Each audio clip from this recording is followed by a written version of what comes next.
مفتی طارق مسعود کے بیانات کے لیے مفتی صاحب کے آفیشیل چینل مفتی طارق مسعود سپیچز کو سبسکرائب کریں۔ تو میں یہ عرض کر رہا تھا، معراج نبی صلی اللہ علیہ وسلم کو جسم کے جسد اطہر کے ساتھ ہوئی، یہ اللہ کی طرف سے ایک معجزہ تھا۔ آپ صلی اللہ علیہ وسلم بیت المقدس میں گئے، معراج میں کیا کیا حکمتیں تھیں؟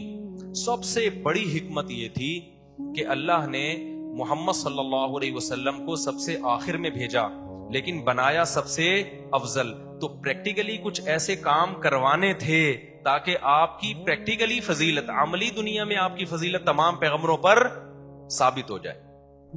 تو سب سے پہلا اللہ نے اپنے قریب بہت کیا، ساتویں آسمان پہ لے گئے تاکہ رسول اللہ صلی اللہ علیہ وسلم کا اللہ کے ساتھ قرب زیادہ ہو جائے۔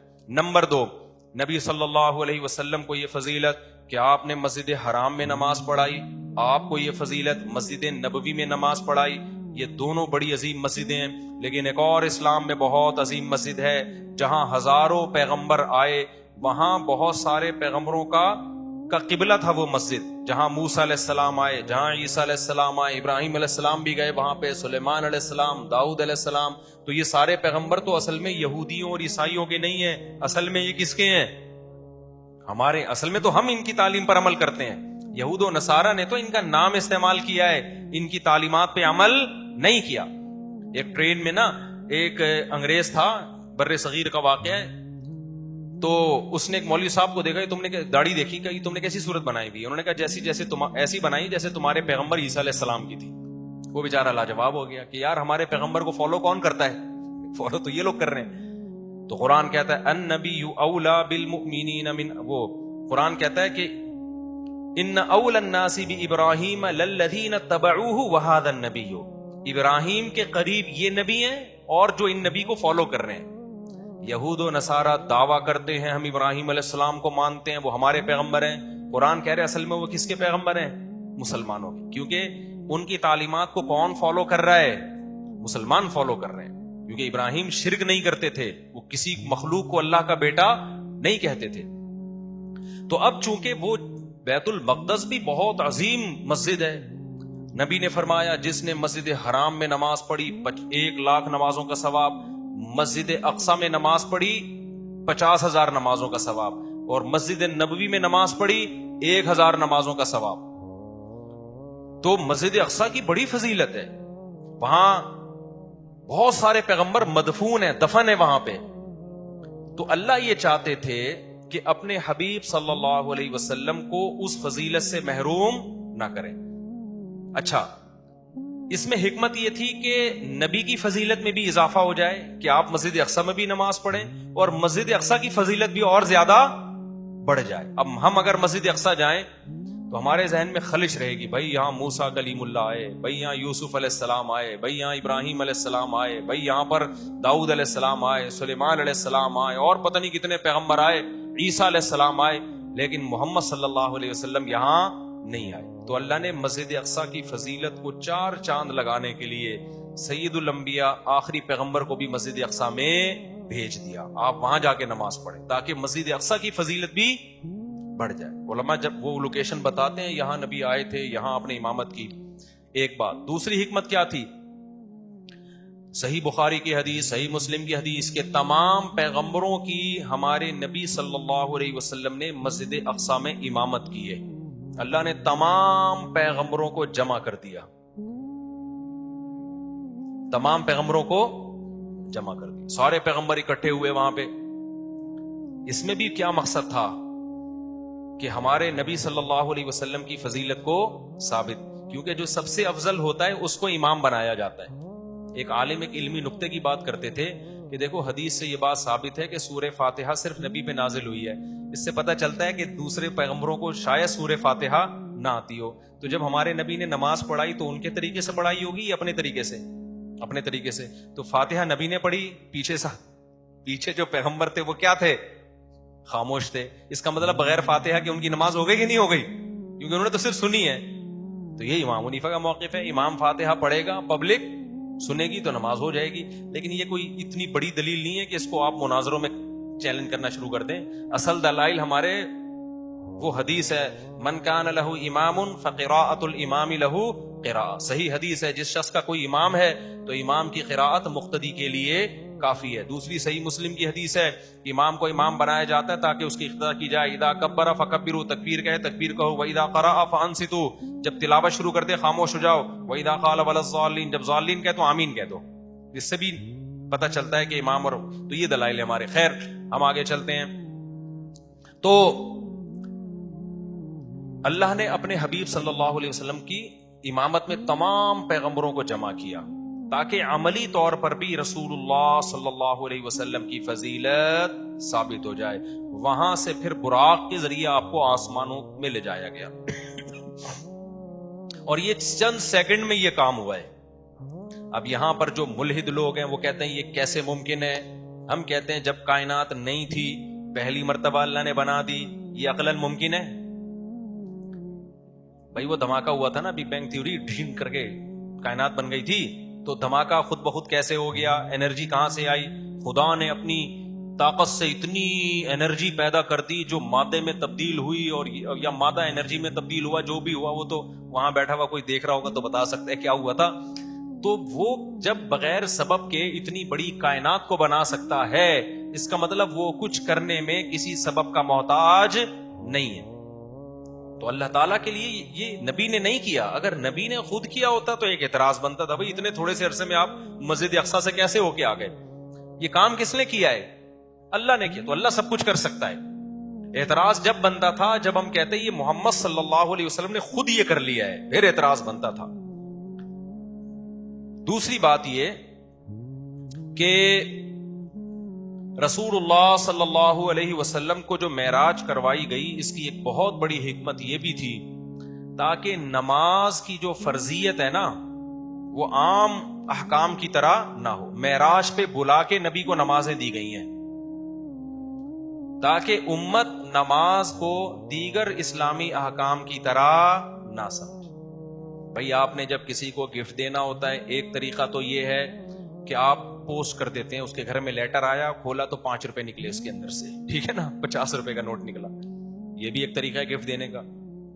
ایک طریقہ ہے کسی بندے کو بھیج دیا. ایک طریقہ ہے آپ کہتے ہیں یار یہ تو میں یہ بڑا گفٹ آپ کو دینا چاہتا ہوں، یہ میں آپ کی دعوت کروں گا، آپ میرے گھر آئیں گے، کھانا کھائیں گے، سیلفیاں لیں گے ہم دونوں مل جل کے، اس کے بعد یہ ڈبہ میری موجودگی میں کھلے گا، گفٹ کا ڈبہ. آپ سمجھ جاؤ گے بیٹا کوئی چھوٹی چیز نہیں. ویسے ہی اگر گفٹ دینے کے لیے بھیج دے تو اس کا خالی ڈبہ ہی بھیج دے. وہ جب گھر بلا کے دیا جائے گا تو چھوٹی چیز گفٹ نہیں دی جاتی. تو اللہ نے اپنے حبیب صلی اللہ علیہ وسلم کو اپنے پاس بلا کے نمازوں کا تحفہ دیا. اور کیسے دیا؟ پہلے 50 نمازیں فرض کی. دیکھو اللہ نے کرنی 5 ہی تھی. لوگ کہتے ہیں اگر راستے میں موسیٰ علیہ السلام سے ملاقات نہ ہوتی تو وہ تو 50 ہو جاتی، ہم تو مر جاتے. اللہ نے 50 دینی نہیں تھی. دینی کتنی تھی؟ 5 ہی دینی تھی، لیکن ایک پروسیس کے تحت دینی تھی. یہ بتانا تھا کہ میں چاہتا تو یہ تھا کہ تم ہر وقت نماز ہی پڑھا کرو، ٹھیک ہے نا. 50 کا تو مطلب یہی ہوتا نا، لیکن مجھے پتا ہے تم یہ کر نہیں سکتے، تو چلو 5 کر لو. ثواب کتنے کا مل جائے گا؟ 50 کا مل جائے. جیسے آدم علیہ السلام سے جو خطا ہوئی اور جنت سے نکلے، تو یہ تو پلاننگ تھی اللہ میاں کی پہلے سے، ٹھیک ہے نا. خطا نہ ہوتی تو جنت سے نہ نکلتے، جنت سے نہ نکلتے تو زمین پہ نہ آتے، زمین پہ نہ آتے تو آزمائش کہاں سے ہوتی؟ تو پیدا تو کس کام کے لیے کیا تھا؟ آزمائش کے لیے. تو اللہ نے کہا چلو شیطان کو تھوڑا سا برگلانے دو، آدم کو خطا کرانے دو. اللہ کو پتا ہے یہ تو توبہ کر کے ٹھیک ہو جائیں گے، لیکن اس بہانے یہ جنت سے نکلیں گے. پھر ان کی اولاد کو میں بتاؤں گا کہ گناہ وہ چیز ہے جو آپ کو جنت سے نکالتا ہے، اور اگر گناہ ہو جائے تو توبہ وہ چیز ہے جو دوبارہ جنت میں لے جاتا ہے. اور یہ سبق بھی ملے گا کہ شیطان نے بھی غلطی کی، آدم نے بھی غلطی کی. شیطان کو حکم دیا سجدہ کر، شیطان نے کہا نہیں. آدم کو حکم دیا اس درخت کے قریب نہ جانا، آدم بھی چلے گئے. خطا دونوں سے ہو گئی نا. لیکن شیطان سے جب غلطی ہوئی، اللہ کو غصہ آیا، تو شیطان غصے کے جواب میں توبہ کرنے کے بجائے اور اکڑ گیا اور کہنے لگا موت تک زندگی دے، سب کو جہنم میں لے کے جاؤں گا. اکڑا ہوا ہے اب تک. اور آدم کو جب پتا چلا اللہ کو غصہ آیا ہے تو آدم نے کیا کہا؟ ربنا ظلمنا انفسنا، اے ہمارے رب ہم سے اپنی جان پر ظلم ہو گیا. وَإِن لَّمْ تَغْفِرْ لَنَا وَتَرْحَمْنَا، معاف کر دے، تو نے معاف نہیں کیا برباد ہو جائیں گے. ثم اجتباہ ربہ، اللہ کہتے ہیں ایسی پسند آئی توبہ، ہم نے آدم کو دوبارہ منتخب بنا دیا. تو ہم شیطان کی اولاد ہیں یا آدم کی؟ تو کام شیطان والے کرنے یا آدم والے؟ ہمارے ایک دوست ہیں مسقط میں، انہوں نے کارڈ چھپایا کہ اولاد آدم کی طرف سے حسن قرات کا انتظام کیا گیا ہے. ان کے دادا آدم نام ہے ان کے دادا کا، تو ان کے دادا کی اولادوں نے کوئی حسن قرات کی محفل کا انتظام کیا نا، تو کارڈ آیا اولاد آدم کی طرف سے. میں حیران کہ یار یہ آدم علیہ السلام کی اولاد تو پوری کائنات ہے، یا کوئی نئے بچے دریافت ہوئے آدم علیہ السلام؟ ہو سکتا ہے کوئی پرانے غار میں سے نکلے ہوں، وہ آدم علیہ السلام کے جو سچی مچی کے قریب کے بچے ہوں، ان کی طرف سے انتظام. میں نے کہا یہ اولاد آدم تو سب لوگ ہی ہیں، تو یہ آپ لوگ کیا؟ انہوں نے کہا ہمارے دادا کا نام تھا آدم.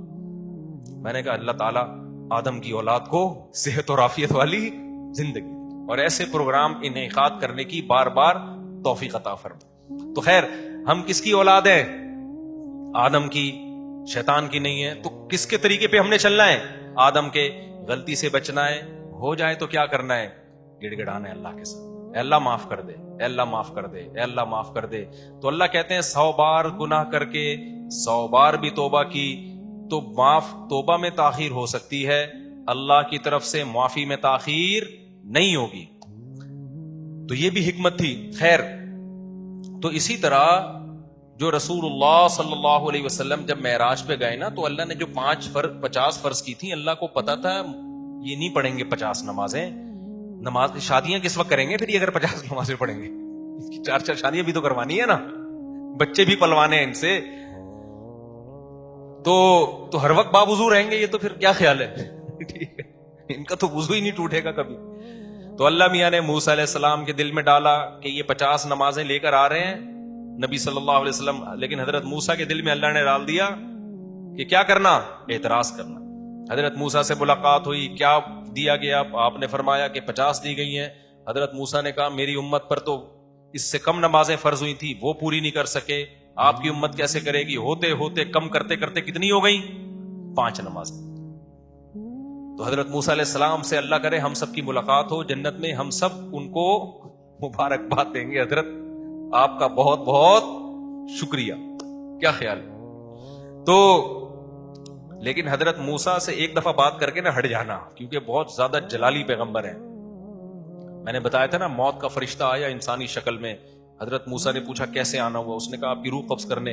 حدیث میں آتا ہے کھینچ کے تھپڑ لگایا، اس کی آنکھ نکل کے گر گئی باہر. ٹھیک ہے نا، جلال بہت تھا. اپنے بھائی ہارون کی داڑھی پکڑ کے کھینچا تھا نا وہ، کہ یہ قوم کیا کر رہی ہے. تو خیر، تو یہ معراج میں بہت ساری حکمتیں تھیں، بہت سارے. پھر رسول اللہ صلی اللہ علیہ وسلم کے اس معجزے کو اللہ نے ثابت بھی کیا. مشرکین نے پوچھا کہ آپ کیسے دعویٰ کرتے ہیں؟ اگر آپ گئے ہیں تو بتائیں مسجد اقصیٰ کیسی ہے؟ آپ صلی اللہ علیہ وسلم نے فرمایا کہ مجھے پورے طور پہ، کیونکہ ایک دفعہ جب کوئی شخص ہو کے آتا ہے تو اسے پورا تھوڑی یاد ہوتا ہے کہ کون سا ستون کدھر ہے اور کون سی جگہ کدھر ہے. لیکن مشرکین نے پروپیگنڈا کرنا شروع کر دیا. تو اللہ تعالیٰ نے اپنے حبیب صلی اللہ علیہ وسلم کے سامنے پورا نقشہ کر دیا بیت المقدس کا، اور آپ نے پوری ایک ایک چیز اس کی بتائی.